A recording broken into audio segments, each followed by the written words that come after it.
శ్రీ సాయినాథాయ నమః. శ్రీ సాయి సచ్చరిత్రం 34వ అధ్యాయం. ఓదీ మహిమ.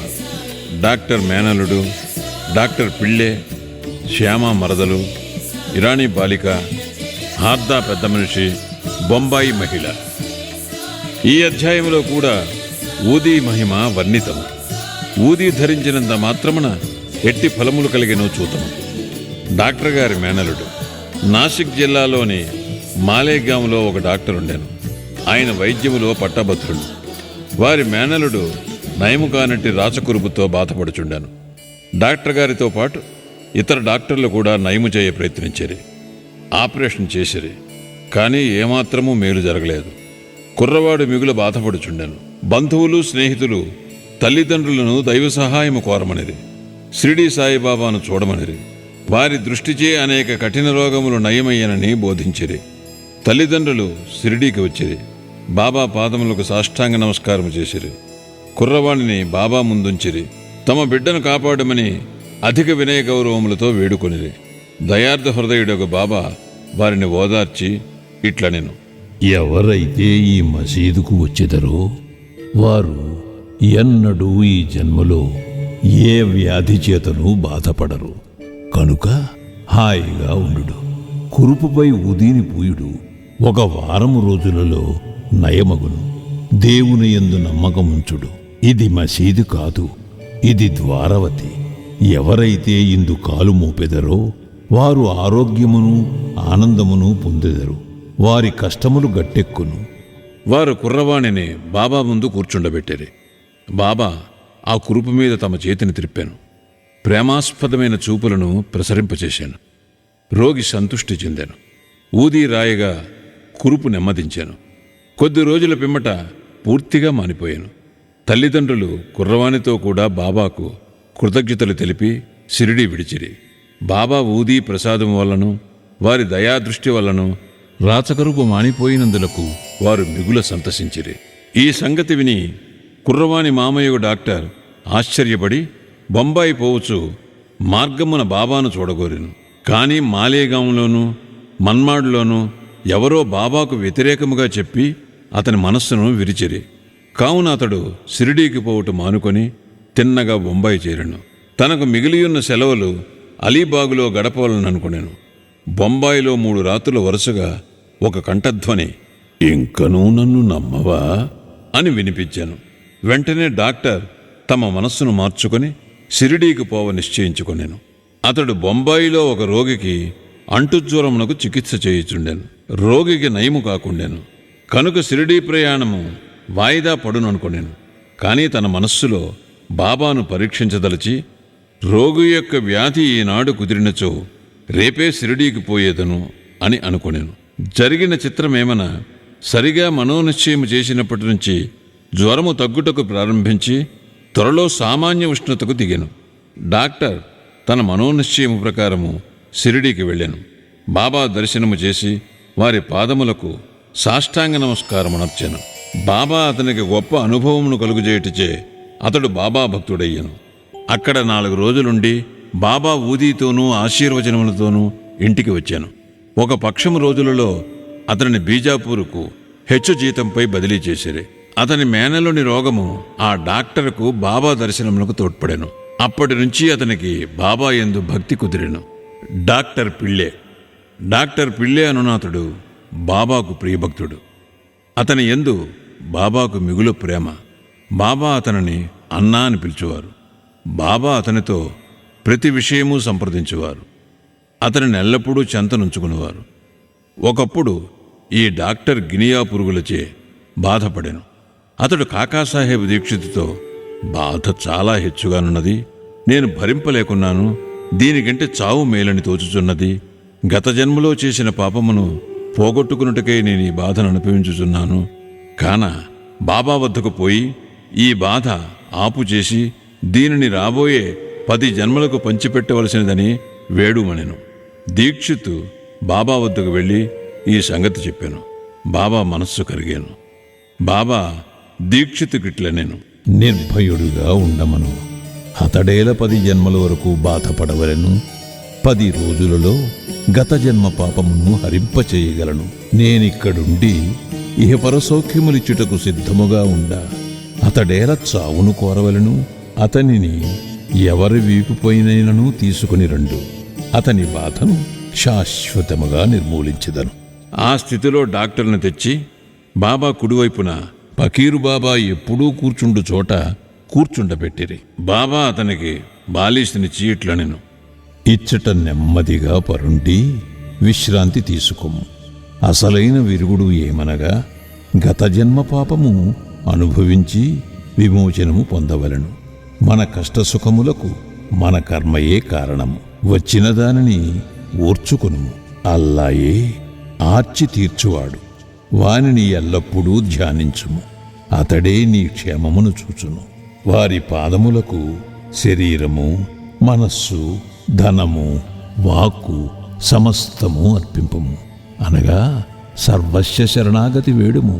అటుపై వారేమి చేసేదరో చూడుము. నానాసాహెబ్ కట్టుకట్టిననియు కానీ గుణం ఇవ్వలేదనియు డాక్టర్ పిళ్ళే చెప్పాను. బాబా ఇట్లనెను, నానా తెలివి తక్కువవాడు. కట్టు విప్పుము, లేనిచో చచ్చెదవు. ఇప్పుడే ఒక కాకి వచ్చి పొడుచును. అప్పుడు నీ కురుపు నయమగును. ఈ సంభాషణ జరుగుచుండగా అబ్దుల్ వచ్చి మసీదు శుభ్రం చేసి దీపములు బాగుచేయుచుండగా అతని కాలు సరిగా పిళ్ళే కురుపు మీద హఠాత్తుగా పడెను. కాలు వాచియుండెను. దానిపై అబ్దుల్ కాలు పడగానే అందులో నుంచి 7 పురుగులు ఒక్కసారిగా బయటపడెను. బాధ భరింపరానిదిగా నుండెను. డాక్టర్ పిళ్ళే బిగ్గరగా ఏడ్వసాగాను. కొంతసేపటికి నెమ్మదించాను. అతనికి ఏడ్పు, నవ్వు ఒకటి తర్వాత ఇంకొకటి వచ్చుచుండాను. బాబా ఇట్లనెను, చూడుడు, మన అన్న జబ్బు కుదిరి నవ్వుచున్నాడు. పిళ్ళే కాకి ఎప్పుడు వచ్చును నేను బాబా ఇట్లని జవాబునిచ్చాను. నీవు కాకిని చూడలేదా? అది తిరిగి రాదు. అబ్దులే ఆ కాకి. ఇప్పుడు నీవు పోయి వాడాలో విశ్రాంతి కొనుము. నీవు త్వరలో బాగయ్యేదవు. ఊది పూయట వలన దానిని తినుట వలన ఏ చికిత్స పొందకయే, ఔషధమును పుచ్చుకొనకయే వ్యాధి పూర్తిగా 10 రోజులలో బాబా చెప్పిన ప్రకారము మానిపోయాను. శ్యామ మరదలు. శ్యామ తమ్ముడు బాపాచి సావుల్ విహర్ దగ్గర ఉండువాడు. ఒకనాడు అతని భార్యకు ప్లేగు తగిలెను. ఆమెకు తీవ్రమైన జ్వరము వచ్చాను. చంకలో 2 బొబ్బలు లేచాను. బాపాచి శ్యామ వద్దకు పరిగెత్తుకు వచ్చి సహాయపడుమనెను. శ్యామ భయపడాను. కానీ యథాప్రకారము బాబా వద్దకు వెళ్ళాను. సాష్టాంగ నమస్కారము చేసి వారి సహాయము కోరాను. వ్యాధిని బాగు చేయమని ప్రార్థించాను. తన తమ్ముని ఇంటికి పోవుటకు అనుజ్ఞ ఇమ్మనెను. బాబా ఇట్లనెను, ఈ రాత్రి సమయమందు వెళ్ళవద్దు. ఊది పంపుము. జ్వరమును కాని బొబ్బలను కాని లక్ష్య పెట్టనవసరము లేదు. మన తండ్రియును యజమానియు ఆ దైవమే. ఆమె వ్యాధి సులభముగా నయమగును. ఇప్పుడు వెళ్ళవద్దు. రేపటి ఉదయము వెళ్ళుము. వెంటనే తిరిగి రమ్ము. శ్యామకు బాబా ఊదియందు సంపూర్ణ విశ్వాసముండెను. బాపాచి ద్వారా దానిని పంపాను. బొబ్బలపై దానిని పూసి కొంత నీళ్లతో కలిపి త్రాగించేది. దానిని తీసుకుని వెంటనే బాగా చెమట పట్టాను. జ్వరము తగ్గాను. రోగికి మంచి నిద్ర పట్టాను. మరుసటి ఉదయము తన భార్యకు నయమగుట చూచి బాపాచి ఆశ్చర్యపడాను. జ్వరము పోయాను. బొబ్బలు మానెను. మరుసటి ఉదయము శ్యామ బాబా ఆజ్ఞ ప్రకారము వెళ్ళగా ఆమె పొయ్యి దగ్గర తేనీరు తయారు చేయుచుండట చూచి ఆశ్చర్యపడాను. తమ్ముని అడుగగా బాబా ఊది ఒక్క రాత్రిలోనే ఆ బొబ్బలను బాగు చేసెను అనెను. అప్పుడు ఉదయము వెళ్ళు, త్వరగా రమ్ము అను బాబా మాటల భావము శ్యామ తెలుసుకొనగలిగాను. టీ తీసుకుని శ్యామ తిరిగి వచ్చాను. బాబాకు నమస్కరించి ఇట్లనెను, దేవా, ఏమి నీ ఆట? మొట్టమొదట తుఫాను లేపి మాకు అశాంతి కలుగు చేసేదవు. తిరిగి దానిని శాంతింపచేసి మాకు నెమ్మది ప్రసాదింతవు. బాబా ఇట్లు జవాబిచ్చాను, కర్మ యొక్క మార్గము చిత్రమైనది.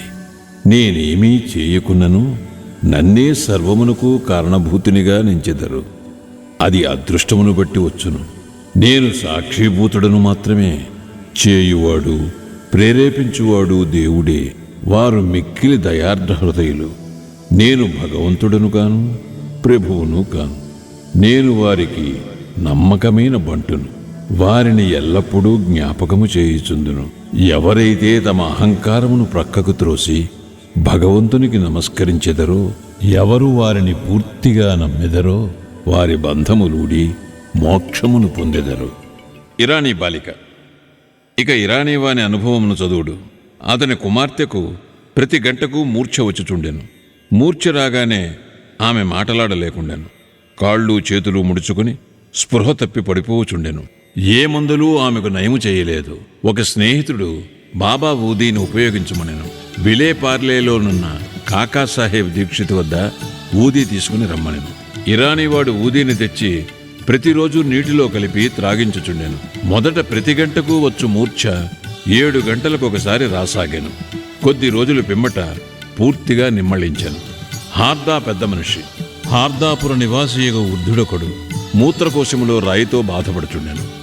అట్టి రాళ్లు ఆపరేషన్ చేసి తీసేదరు కనుక ఆపరేషన్ చేయించుకోమని సలహా ఇచ్చేది. అతడు ముసలివాడు, మనోబలము లేనివాడు. ఆపరేషన్కి ఒప్పుకొనకుండెను. అతని బాధ ఇంకొక రీతిగా బాగు కావలసి ఉండెను. ఆ గ్రామపు ఇనాముదారు అతడుకు వచ్చుట తటస్థించెను. అతడు బాబా భక్తుడు. అతని వద్ద బాబా ఊదీ ఉండెను. స్నేహితులు కొందరు చెప్పగా వృద్ధుని కుమారుడు ఊదీ తీసుకుని దానిని నీళ్లలో కలిపి తండ్రికిచ్చాను. 5 నిమిషములలో ఊదీ గుణమిచ్చాను. రాయి కరిగి మూత్రము వెంబడి బయటపడాను. వృద్ధుడు శీఘ్రముగా బాగయ్యాను. బొంబాయి మహిళ. కాయస్థ ప్రభుకులమునకు చెందిన బొంబాయి స్త్రీ ఒకతే ప్రసవించు సమయమును మిగులు బాధపడుచుండెను. ఆమె గర్భవతి అయిన ప్రతిసారి మిగులు భయపడుచుండెను. ఆమెకేమీయూ తోచకుండెను. బాబా భక్తుడు కళ్యాణవాసుడు అగు శ్రీ రామమారుతి ఆమెను ప్రసవించునాటికి షిరిడీకి తీసుకుని పొమ్మని సలహా ఇచ్చాను. ఆమె గర్భవతి కాగా భార్యాభర్తలు షిరిడీకి వచ్చిరి. కొన్ని మాసములు అక్కడ ఉండేరి.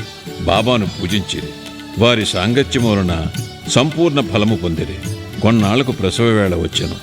మామూలుగానే యోనిలో అడ్డు గమనించాను. ఆమె మిగుల బాధపడాను. ఏమి చేయుటకు తోచకుండాను. బాబాను ధ్యానించాను. ఇరుగు పొరుగు వారు వచ్చి బాబా ఊదీని నీళ్లలో కలిపి ఇచ్చిరి. 5 నిమిషములలో ఆ స్త్రీ సురక్షితముగా ఎట్టి కష్టములు లేక ప్రసవించాను. దురదృష్టము కొలది చనిపోయిన బిడ్డ పుట్టి ఉండెను. కానీ తల్లి ఆందోళనము బాధ తప్పాను. బాబాకు నమస్కరించి వారిని ఎల్లకాలము జ్ఞప్తి అందించుకునేది. శ్రీ సాయినాథాయ నమః. 34వ అధ్యాయము సంపూర్ణము.